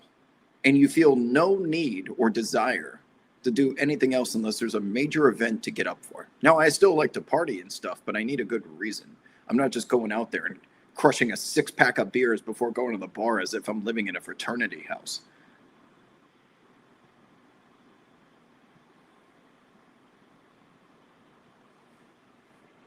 She's my age, and I haven't graduated. Yeah. Remember when SVP lost his voice completely on his live show? No. Do I miss talking to you guys on AMP? Yeah, I can talk to you guys here too. Remember, all of my content goes backwards. It's going to get worse and worse and closer to the original stuff from Periscope. I've been doing police chases from the phone because my computer can't handle it. Big Hustler says, I'm describing you. Yeah, okay, good. Wob's drinking lattes now. A man of culture. It is a very LA thing, an oat milk latte. But it was quite, I don't know if I'm ready to start drinking them the full latte, but I tried it, and it was decent. I mean, for me to try anything at this point is like pulling teeth. An oat milk latte at that. Vegan, is that a vegan thing? Oh, because it's not from an animal. But that milk was quite tasty, actually. Someone in the YouTube chat with the screen name Drunk Sigs says happy 420. That makes a lot of sense. And did you start celebrating already? Drunk cigs? Ivan says, no way you've gone 40 years and barely had. I just had my first latte. I've never had a cup of coffee. And I've never worn a pair of jeans unless it was forced upon me. And I haven't had a vegetable since 8th grade. All those things won't change, but I did have a latte. I did enjoy that.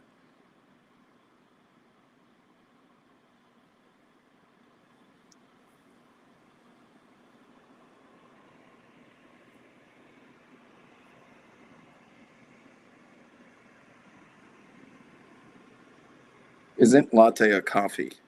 No, I think it's tea. Hun says, by the way, greetings from Helsinki, Finland. 8:35 a.m. here. I woke up to watch. Hopefully you didn't wake up to watch the stream. Hopefully you just woke up and the stream was on.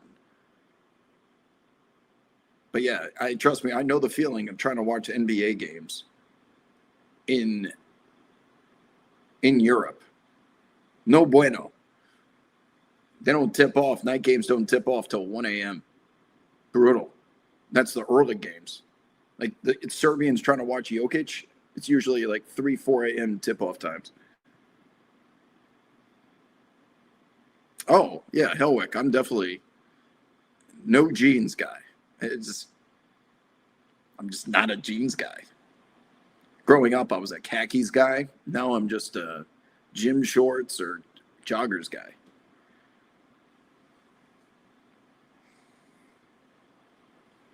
Oh, you got to go to work. Oh, yeah, it's Monday.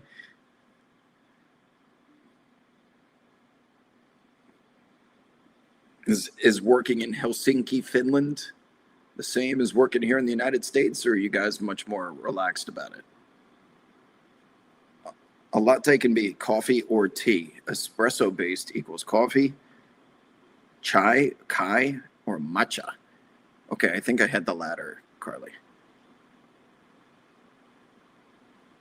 NBA games start like 2 or 4, usually 5 a.m. our time. Ugh. By the way, I did book. I do have my summer trip booked officially. I'm going to Vietnam for 10 days in July. Looking forward to that one. If anyone's been before, please feel free to send some recs. I'll be based out of Saigon, and I'll be bouncing around from there. I got a little apartment in the middle of District 1. I like staying in apartments when I go to other cities. It's much more authentic feel. My typical vacation is I show up, drop the bags, and just start walking around. Just start walking, exploring, seeing things, eating things, drinking things. Take a couple of day trips. I find that to be so entertaining. I love just walking around different neighborhoods as long as they're safe. Latte is a coffee with milk, and you can add syrups to it.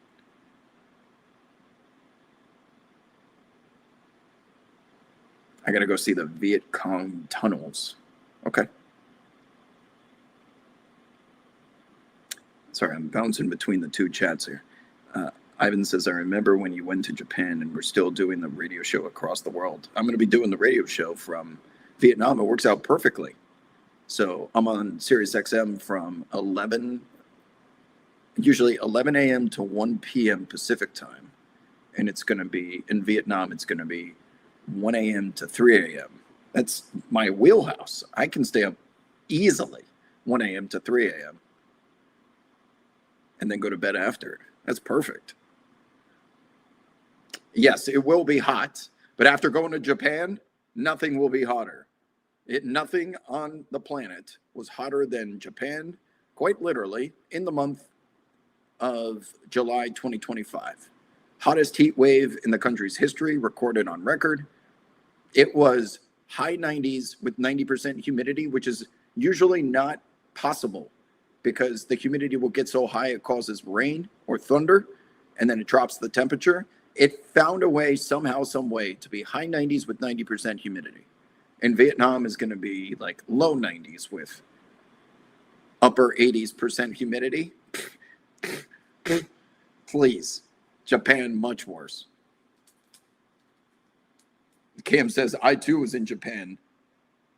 But in September of 2025, and I was sweating my ass off. You have no idea how bad it was. And I deal with heat quite well.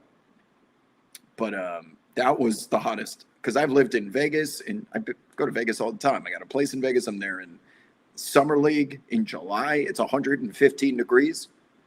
I've lived in New Orleans for 2 years. There is no place on this planet hotter than Japan in July. Period. All the people tried to warn me too. They're like, it's going to be hot. I'm like, yeah, okay. It's Japan. It's north of the United States, like latitude wise. Yep, it was that hot. Vietnam will not be that hot. I'm sorry. Nothing will be that hot. Sounds hot as hell, but a friend just went and raved about Ninh Binh. Is that a city or a food?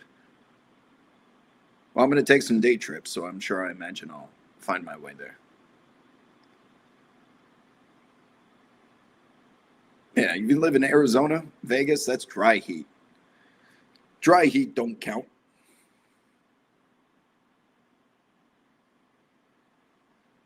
It's hot. Don't get me, yeah, like if you were in Vegas, 120 degrees, don't get me wrong, it's hot. But with no humidity, so much different.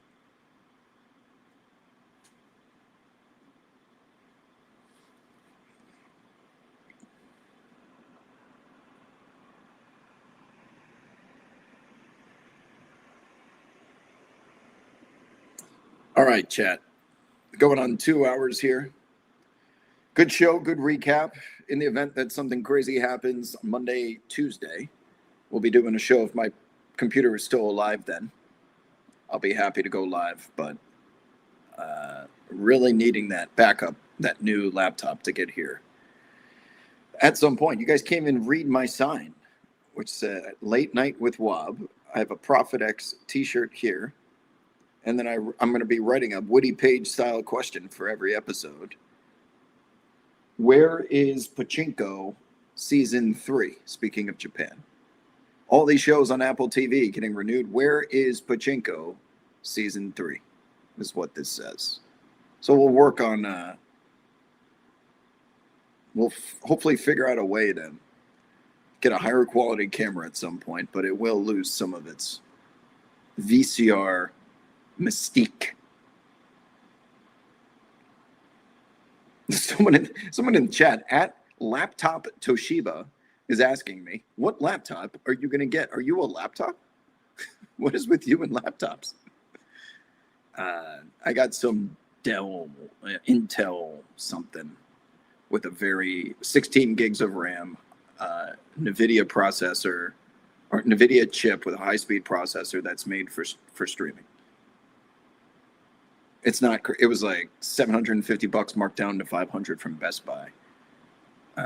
Supposedly, it's got great reviews for people that stream, so I'll give it a whirl. Why do you say boo?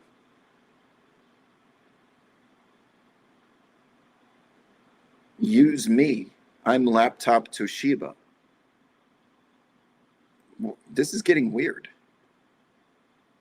You like Toshibas that much? Oh, it's a city on the water, and the views looked insane. Okay. Ninh Binh. Okay. Yeah. I mean, I live in the west side of Los Angeles. It's going to be tough to beat when it comes to waterside views, but we're spoiled here. Just look at, I can see Palos Verdes and Malibu, like clearly every day. How about a MacBook? I have a MacBook. I'm still going to use this, but not for streaming. So I'm going to use that one just for streaming. Did I do the giveaway? I did, and the winner was announced. But there was some controversy in the chat because this person supposedly did not retweet the tweet. And if that's the case, we may need to redo it. So we'll look into the legitimacy of that.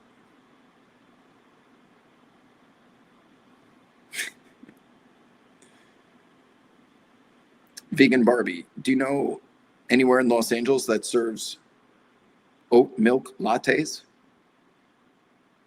Other than the one I went to? I bet West Hollywood's got oat milk latte stores on every fucking corner. Combine that with a kale smoothie.